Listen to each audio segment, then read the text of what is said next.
नमस्कार दोस्तों, स्वागत है आप सभी का हमारे चैनल भक्ति ज्ञान में। दोस्तों, आज मैं आपको शुक्रवार की व्रत कथा सुना रहा हूँ। एक बुढ़िया थी और उसके 7 पुत्र थे। 6 कमाने वाले थे, एक निकम्मा था। बुढ़िया माँ 6 पुत्रों की रसोई बनाती, भोजन कराती और पीछे से जो कुछ बचता सो 7वें को दे देती थी। परंतु वह बड़ा भोला भाला था, मन में कुछ विचार न करता था। एक दिन बहू से बोला, देखो मेरी माता का मुझ पर कितना प्यार है। वह बोली, क्यों नहीं, सबका झूठा बचा हुआ तुमको खिलाती है। वह बोला, भला ऐसा भी कहीं हो सकता है, मैं जब तक आंखों से ना देखूं मान नहीं सकता। बहू ने हंसकर कहा, तुम देख लोगे तब तो मानोगे। कुछ दिन बाद बड़ा त्योहार आया। घर में 7 प्रकार के भोजन और चूरमा के लड्डू बने। वह जांचने को सिर दर्द का बहाना कर पतला कपड़ा सिर पर ओढ़कर रसोई घर में सो गया और कपड़े में से सब देखता रहा। 6 भाई भोजन करने आए। उसने देखा माँ ने उनके लिए सुंदर सुंदर आसन बिछाए हैं, 7 प्रकार की रसोई परोसी है, वह आग्रह करके जमाती है। वह देखता रहा। जब 6 भाई भोजन कर उठे तब माता ने उनकी झूठी थालियों में से लड्डुओं के टुकड़ों को उठाया और एक लड्डू बनाया। झूठन साफ कर बुढ़िया माँ ने पुकारा, उठो बेटा, 6 भाई भोजन कर गए, अब तू ही बाकी है, उठना कब खाएगा। वह कहने लगा, माँ मुझे भोजन नहीं करना, मैं परदेश जा रहा हूँ। माता ने कहा, कल जाता हो तो अभी चला जा। वह बोला, हाँ हाँ आज ही जा रहा हूँ। यह कहकर वह घर से निकल गया। चलते समय बहू की याद आई। वह गौशाला में उपले थाप रही थी। वहीं जाकर उससे बोला, हम जामे परदेश को आवेंगे कुछ काल, तुम रहियो संतोष से धर्म आपनो पाल। वह बोली, जाओ पिया आनंद से हमनु सो चटाए, राम भरोसे हम रहें ईश्वर तुम्हें सहाय। देख निशानी आपकी देख धरू में धीर, सुध हमरी मत विसारियो रखियो मन गंभीर। वह बोला, मेरे पास तो कुछ नहीं, यह अंगूठी है सो लें और कुछ अपनी निशानी मुझे दें। वह बोली, मेरे पास क्या है, यह गोबर भरा हाथ है। यह कहकर उसकी पीठ पर गोबर के हाथ की थाप मार दी। वह चल दिया। चलते चलते दूर देश में पहुंचा।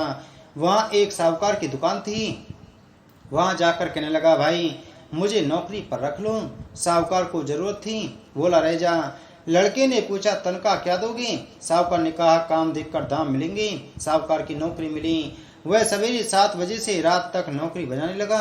कुछ दिनों में दुकान का सारा लेन देन, हिसाब किताब, ग्राहकों को माल बेचना, सारा काम करने लगा। साहूकार के साथ 8 नौकर थे। वे सब चक्कर खाकर गिरने लगे कि यह तो बहुत होशियार बन गया है। सेठ ने भी काम देखा और 3 महीने में उसे आधे मुनाफे का साझेदार बना लिया।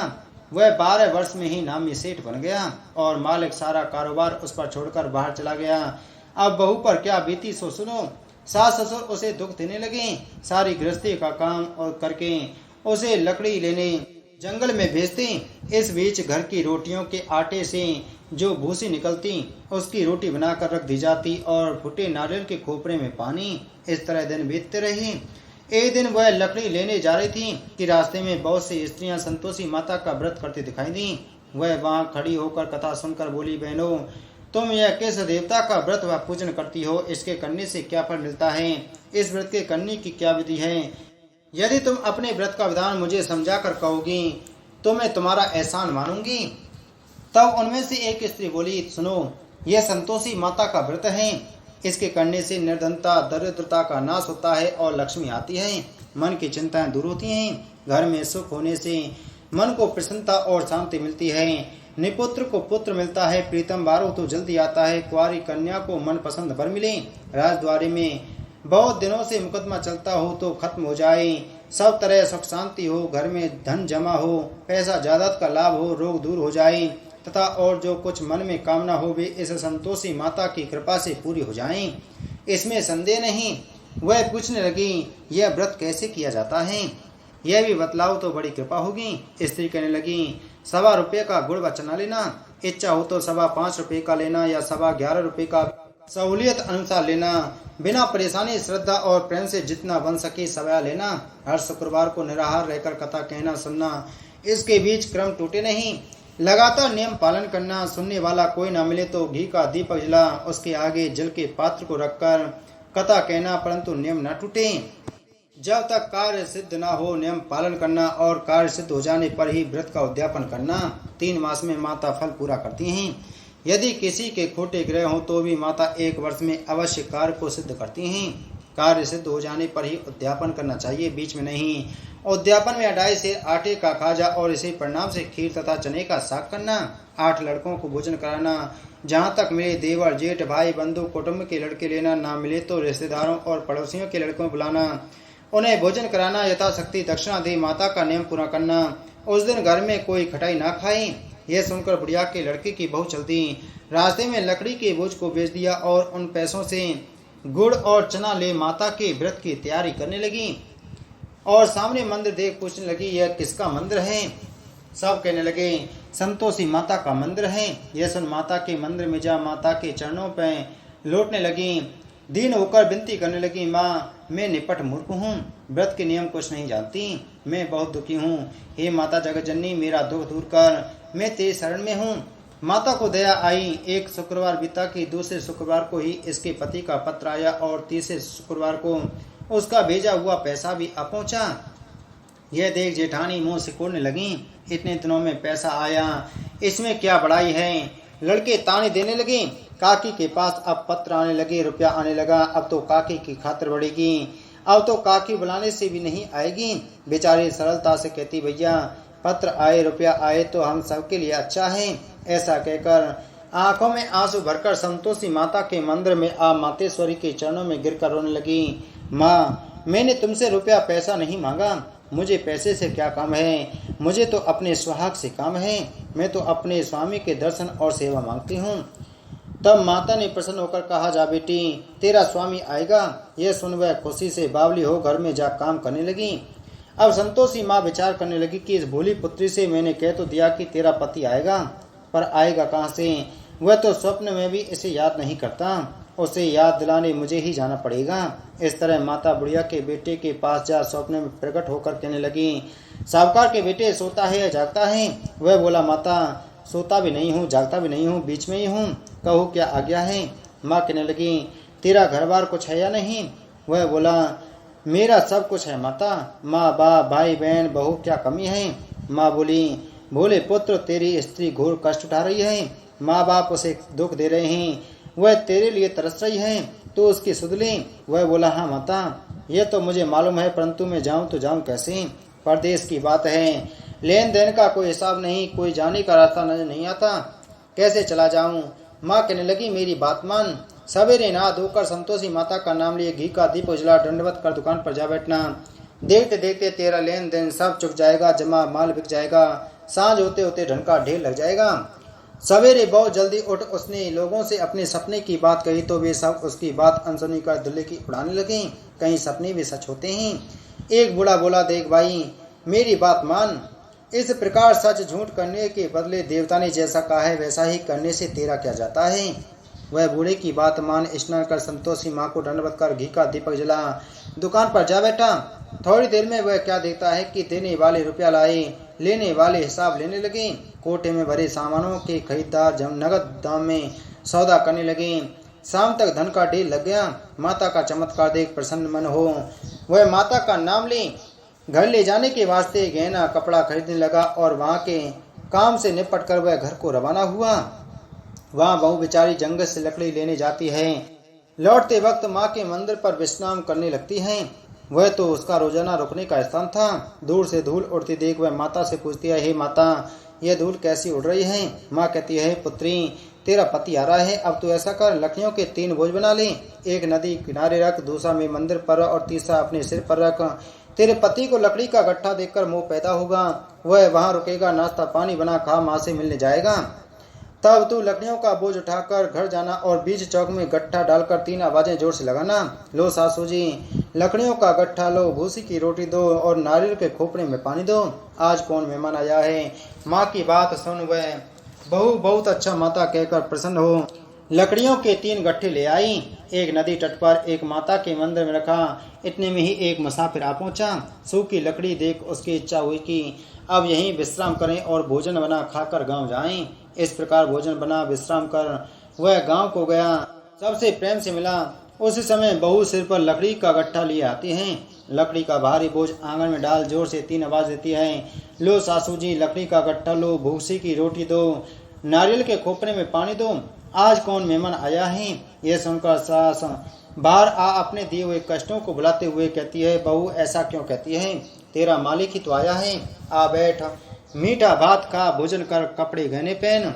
इतने में आवाज सुन उसका स्वामी बाहर आता है और अंगूठी देख व्याकुल हो माँ से पूछता है, माँ यह कौन है। माँ कहती है, बेटा यह तेरी बहू है, आज 12 वर्ष हो गए, तू जब से गया है तब से सारे गांव में जानवर की तरह भटकती फिरती है, काम काज घर का कुछ करती नहीं, 4 समय आकर खा जाती है, अब तुझे देखकर भूसी की रोटी और नारियल के खोपड़े में पानी मांगती है। वह लज्जित हो बोला, ठीक है माँ, मैंने इसे भी देखा है और तुम्हें भी देखा है, अब मुझे दूसरे घर की चाबी दो तो मैं उसमें रहूं। तब माँ बोली, ठीक है बेटा, जैसी तेरी मर्जी, कहकर चाबी का गुच्छा पटक दिया। उसने चाबी ले दूसरे कमरे में जो तीसरी मंजिल के ऊपर था खुलकर सारा सामान जमाया। एक दिन में ही वहां राजा के महल जैसा ठाट बाट बन गया। अब क्या था, वे दोनों सुख पूर्वक रहने लगे। इतने में अगला शुक्रवार आया। बहू ने पति से कहा कि मुझे माता का उद्यापन करना है। पति बोला, बहुत अच्छा, खुशी से करो। वह तुरंत ही उद्यापन की तैयारी करने लगी। जेठ के लड़कों को भोजन के लिए कहने गई। उसने मंजूर किया, परंतु पीछे जेठानी अपने बच्चों को सिखलाती हैं, देखो रे, भोजन के समय सब लोग खटाई मांगना, जिससे उसका उद्यापन पूरा ना हो। लड़के जीवने आए, खीर पेट भरकर खाई, परंतु याद आते ही कहने लगे, हमें कुछ खटाई खाने को दो, खीर खाना हमें भाता नहीं, देखकर अर्ची होती है। बहू कहने लगी, खटाई किसी को नहीं दी जाएगी, यह तो संतोषी माता का प्रसाद है। लड़के तुरंत उठ खड़े हुए, बोले, पैसे लाओ। भोली बहू कुछ जानती नहीं थी, सो उन्हें पैसे दे दिए। लड़के उसी समय जाकर के इमली खाने लगे। यह देखकर बहू पर संतोषी माताजी ने कोप किया। राजा के दूत उसके पति को पकड़ कर ले गए। जेठ जेठानी मनमाने खोटे वचन कहने लगे, लूट लूट कर धन इकट्ठा कर लाया था, सो आज राजा के दूत पकड़ कर ले गए। अब सब मालूम पड़ जाएगा जब जेल की हवा खाएगा। बहू से यह वचन सहन नहीं हुए, रोती रोती माता के मंदिर में गई। हे माता, तुमने यह क्या किया? हंसाकर अब क्यों रुलाने लगी? माता बोली, पुत्री, तूने उद्यापन करके मेरा व्रत भंग किया है। इतनी जल्दी सब बातें बुला दी।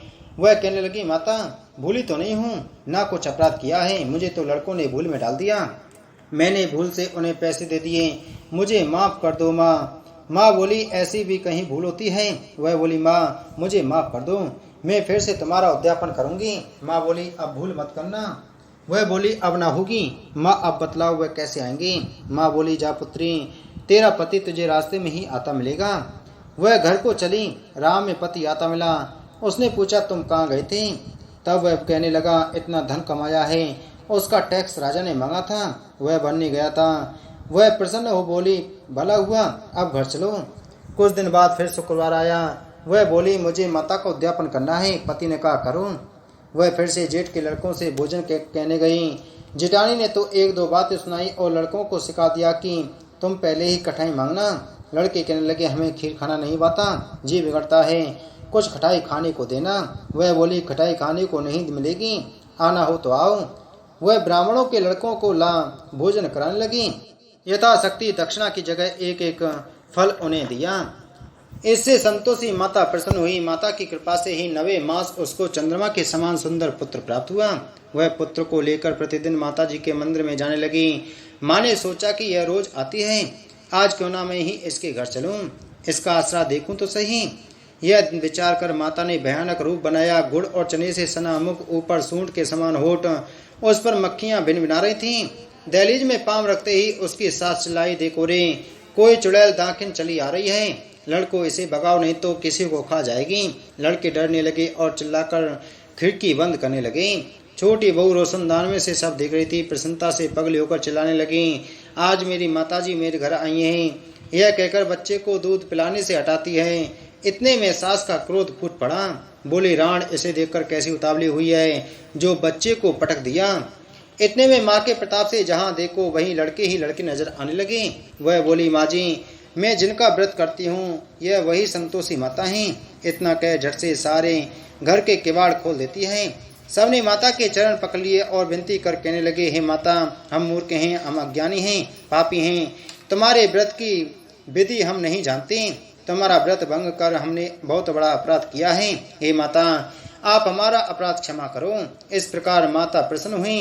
हे संतोषी माता, आपने जैसे बहू को फल दिया वैसा सबको देना। जो इस कथा को पढ़े या सुने उसका मनोरथ पूर्ण करना। बोलो संतोषी माता की जय।